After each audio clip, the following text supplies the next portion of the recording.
आपको पता है इंडिया में एक बहुत ही यूनिक इन्वेंशन हुई है जो शायद आपको हैरान कर दे। पता है क्या? पॉपकॉर्न की 3 कैटेगरीज होती है, नॉर्मल, सॉल्टेड एंड कैरेमलाइज्ड। और मजेदार बात जो आपने सुन भी ली होगी कि इन तीनों पर ही अलग अलग टैक्स लगता है। जहां दुनिया आर्टिफिशियल इंटेलिजेंस और नए इन्वेंशंस में आगे बढ़ रही है, वहीं हमारी सरकार नए टैक्सेस लगाने के नए तरीके ढूंढने में लगी है। और ये बर्डन इतना बढ़ गया है कि लोग सॉफ्टवेयर इंजीनियरिंग जैसी हाई पेइंग जॉब्स छोड़कर खेती करने लग गए हैं। Education cess, Swachh Bharat cess, health care cess और ना जाने कौन कौन से कितने नाम के टैक्सेस से हम मिडिल क्लास से टैक्स वसूला जाता है। लेकिन उसके बदले में लोगों को मिल क्या रहा है? उनके हाथ तो अभी भी खाली है। अब सवाल ये उठता है, सरकार मिडिल क्लास को इतना निचोड़ क्यों रही है? आखिर क्यों देश का मिडिल क्लास खुश नहीं है? जो सेगमेंट देश की इनकम का 1/5 कंट्रीब्यूट करता है, वही अपने ही हक के लिए स्ट्रगल क्यों कर रहा है? और सोचिए, अगर यूएई, कतर की तरह हमारे देश में भी इनकम टैक्स 0 हो जाए तो क्या मिडिल क्लास की जिंदगी बेटर होगी? क्या देश का इकोनॉमिक मॉडल बदल सकता है?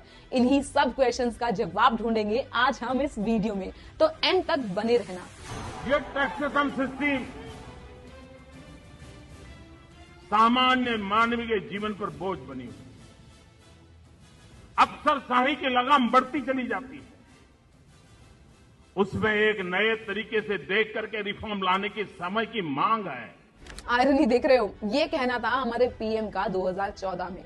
और टैक्स पेयर्स पर जो सबसे ज्यादा बोझ पड़ रहा है वो भी इन्हीं के टर्म में पड़ रहा है। और आप ये जानकर शॉक हो जाएंगे कि सिर्फ 2.5 करोड़ इंडियंस यानी कि 1.6% पॉपुलेशन ने ही 2022 से 23 में टैक्स भरा था। आप सोचिए, 145 करोड़ के देश में सिर्फ और सिर्फ 2.5 करोड़ लोग ही ऐसे हैं जो टैक्स भरते हैं। यानी टैक्स का बोझा तो आता है, वो है हम और आप पर। जब पूरा साल बॉस के ऑर्डर्स पर काम करते हैं, जिसमें से 3-4 महीने की सैलरी तो टैक्सेस में ही चली जाती है, पर बदले में मिलता क्या है? टूटी रोड्स, पॉल्यूशन और करप्शन। हम में से कितने लोग हैं जो अपने बच्चों को गवर्नमेंट स्कूल में भेज सकते हैं, या फिर अगर फैमिली में कोई बीमार पड़ जाए तो उसे गवर्नमेंट हॉस्पिटल में इलाज के लिए ले जा सकते हैं? भला जिन स्कूल्स और हॉस्पिटल्स की हालत इतनी बुरी हो, उन्हें कौन ही जाएगा? वहीं दूसरी तरफ है प्राइवेट स्कूल्स और प्राइवेट हॉस्पिटल्स, जिन स्कूल्स की फी हर साल आसमान छू रही है। बेंगलुरु के एक स्कूल में एलकेजी की ही फीस 3.5 लाख से ज्यादा की है। और वहीं हॉस्पिटल में अगर एडमिट हो गए तो 2 से 3 लाख का बिल तैयार रहता है। इन दोनों चीज के बीच में फंस रहा है तो वो है आम आदमी, हम और आप, जिनको ना चाहते हुए भी टैक्स भरने के बाद भी प्राइवेट हॉस्पिटल और स्कूल्स की तरफ ही जाना पड़ता है। हॉस्पिटल के खर्चे से बचने के लिए हेल्थ इंश्योरेंस, जो कि इतना जरूरी है, उस पर भी गवर्नमेंट ने 18% टैक्स लगाया हुआ है। अब आप कहेंगे कि सेक्शन 80D में टैक्स डिडक्शन मिलता है भाई, लेकिन हमारे देश में कितने लोग टैक्स भरते हैं? सिर्फ 2%। और बाकी पहले तो टैक्स स्लैब के अकॉर्डिंग आपकी सैलरी में से हर महीने गवर्नमेंट इनकम टैक्स ले लेती है। और बचे हुए पैसे से अगर आप घर का सामान लेते हो, बेसिक जरूरत जैसे आटा, दाल, चावल, दवाइयां जैसी बेसिक चीजों पर भी सरकार ने टैक्सेस लगाए हुए हैं। यहाँ तक कि ऑयल, टी, एलपीजी सिलेंडर जैसी चीजें जो कि बहुत ही बेसिक चीजें हैं, उन पर भी सरकार ने 5% जीएसटी लगाया हुआ है। जहां दूसरी तरफ सरकार एलपीजी सिलेंडर को इतना प्रमोट कर रही है, वहीं इन्हीं पर भी टैक्स लगा रही है। इनके अलावा टूथपेस्ट, हेयर ऑयल जैसी बेसिक चीजों पर भी 18% जीएसटी है। और साथ ही बटर, घी और फ्रूट जूसेस पर 12% जीएसटी लगाया हुआ है, जिससे इन सब चीजों की तो कॉस्ट बढ़नी ही है। वहीं दूसरी तरफ बेसिक हेल्थ नेसेसिटीज देखे तो जैसे सैनिटरी नैपकिन, जो कि एक बहुत ही बेसिक चीज है, और इंडिया में तो सिर्फ 18% ही लड़कियां ऐसी है जिनके पास सैनिटरी नैपकिन का एक्सेस है। इसके बाद भी गवर्नमेंट ने सैनिटरी नैपकिन की जीएसटी तो 0% कर दी है, लेकिन जिस चीज से सैनिटरी नैपकिन बनाए जाते हैं यानी कि रॉ मटेरियल्स, उन पर अभी भी 12 से 18% जीएसटी लगता है। और इसका असर होता किस चीज पर है? सैनिटरी नैपकिन की कॉस्ट तो बढ़ ही रही है ना। तो इसका मतलब ये है कि 0 जीएसटी होने के बावजूद भी मैन्युफैक्चरर्स के लिए सैनिटरी नैपकिन बनाने की कॉस्ट हाई है, और इसका बर्डन पड़ रहा है हम सब पर, और उन बच्चियों पर खासकर जिनके लिए आटा या सैनिटरी नैपकिन में से किसी एक के खरीदने के ही पैसे होते हैं। और इन सब के बाद जब आप अपने बच्चे को बेसिक एजुकेशन देना चाहो तो स्कूल फीस, ड्रेस, बुक्स, ये सब तो भूल ही जाओ, क्योंकि पेंसिल, डायरीज जैसी बेसिक चीजों पर भी 12% और पेन्स पर 18% जीएसटी लगाया हुआ है। मतलब जहाँ पूरी दुनिया फ्री एजुकेशन को प्रमोट कर रही है, वहीं हमारी गवर्नमेंट सरकारी स्कूल्स को इम्प्रूव करने की जगह, सुधारने की जगह पेन पेंसिल पर जीएसटी लगा रही है। मिडिल क्लास आखिर जाए तो जाए कहाँ? इतने सारे टैक्सेस के बाद भी अगर आदमी कोई सेविंग करता है और अगर अपने कुछ सेविंग्स करके अपने पैसे को इन्वेस्ट कर दिया तो उसमें भी long term, short term, brokerage charges, cess, इतने सारे टैक्सेस भरो। लेकिन हाँ, अगर आप किसी स्कैम में फंस जाते हो, आपका लॉस हो जाता है, तो गवर्नमेंट कुछ नहीं करेगी।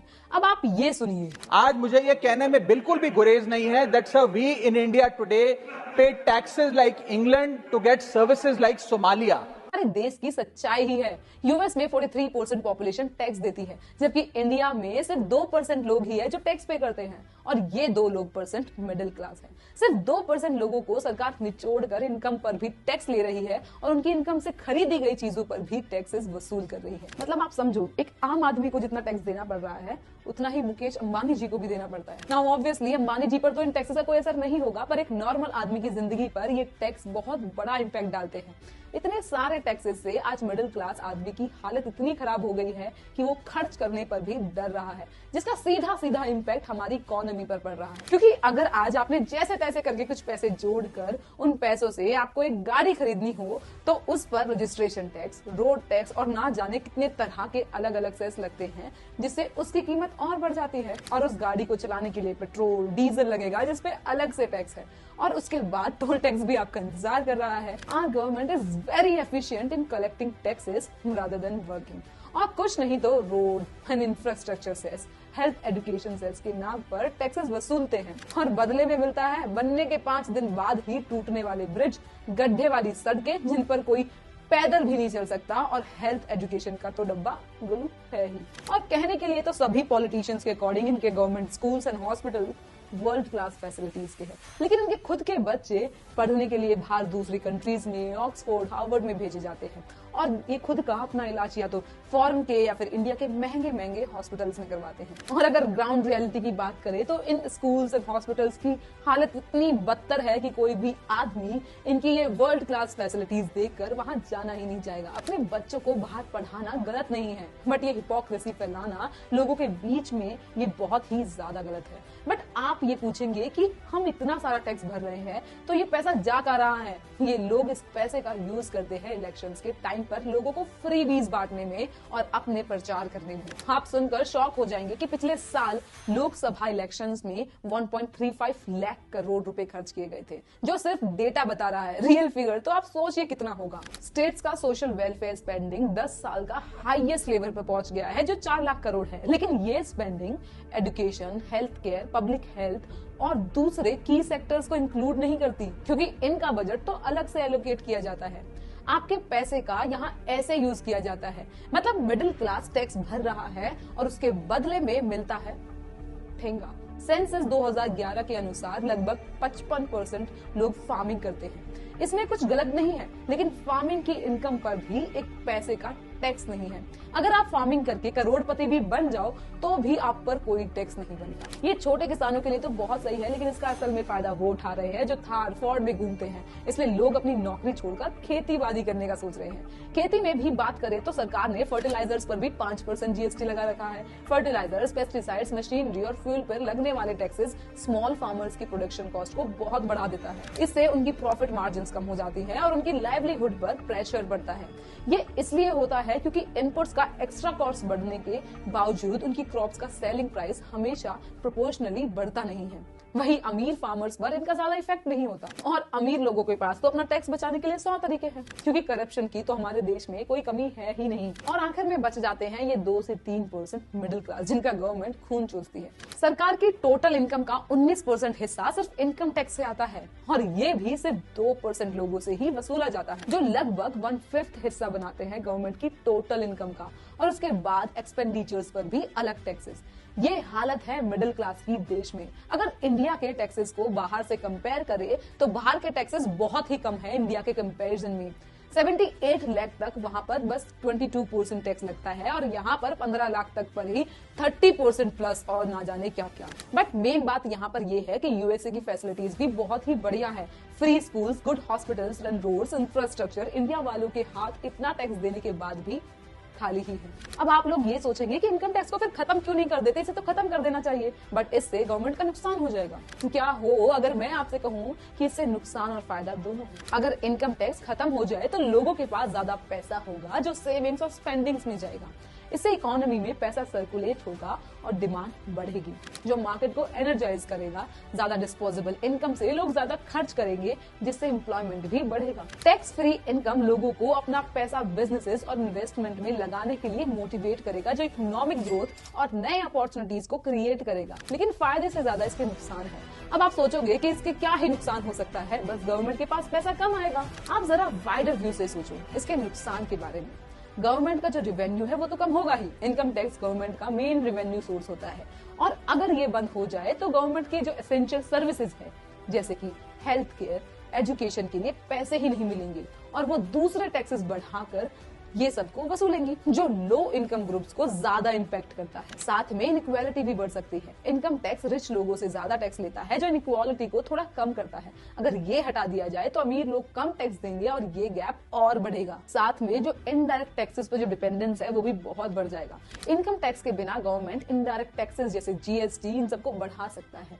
ये टैक्सेस लोअर इनकम ग्रुप्स को ज्यादा अफेक्ट करते हैं, उनका खर्च बढ़ता है और परचेजिंग पावर भी कम हो सकती है। और साथ में नेशनल डेट भी बढ़ सकता है, क्योंकि इनकम टैक्स के बिना गवर्नमेंट को ज्यादा लोन लेना पड़ेगा, जो नेशनल डेट को बढ़ाता है। इससे इन्फ्लेशन हो सकता है, इकोनॉमी अनस्टेबल हो सकती है। पब्लिक सर्विसेज भी कम हो जाएंगी। इनकम टैक्स से गवर्नमेंट को हेल्थ केयर, एजुकेशन और वेलफेयर प्रोग्राम्स फंड करने का पैसा मिलता है। अगर ये बंद हो जाए तो ये सर्विसेज कम हो सकती है, जो गरीब लोगों के लिए मुश्किल हो सकता है। देखो, हर चीज के फायदे और नुकसान दोनों हैं। हर चीज बिल्कुल व्हाइट या ब्लैक नहीं होता। वर्ल्ड में ऐसे भी कंट्रीज है जहां पर टैक्स जीरो है, जैसे यूएई, कतर, पर फिर भी वहां पर फैसिलिटीज बहुत अच्छी है। दरअसल लोगों को टैक्स देने में दिक्कत नहीं है, बल्कि दिक्कत इसमें है कि उन्हें टैक्स भरने के बदले भी कुछ नहीं मिल रहा। मिडिल क्लास की जेब खाली होती जा रही है एजुकेशन और हेल्थ केयर में, और सरकार को इन मिडिल क्लास पर से इनकम टैक्स का बोझ और कम कर देना चाहिए या फिर बंद कर देना चाहिए। और ये खुद बीजेपी के लीडर सुब्रमण्यम स्वामी ने भी कहा था। What's the point of having high income tax? There's no point. Income tax, you can't collect it. Who collects it? It's all being collected for the personal pockets of the income tax people and or the ministers who get a cut. So you don't think that the high income tax is going towards the development of the nation? Not at all. But all this progress that we see, at least in roads, So how much does it cost to build a road? That's because of Gadkari. Nothing else. If there was no Gadkari, he would have had potholes. but he's also receiving the money from somewhere to do that job, right? Like, Which one? I'm trying to understand economics better. That is of saying that the payment will be made to those who build the roads after their roads have been built. So there are variety of ways he has shown great dexterity that even if you Okay. cut your thing, he will get the work done by saying, okay, you do this and then I'll give you plus 2% more. और अगर income tax लेना ही है तो उसके बदले facilities दे, जितना एक middle class आदमी टैक्स देता है। अगले महीने 1 फरवरी को नया यूनियन बजट अनाउंस होने वाला है।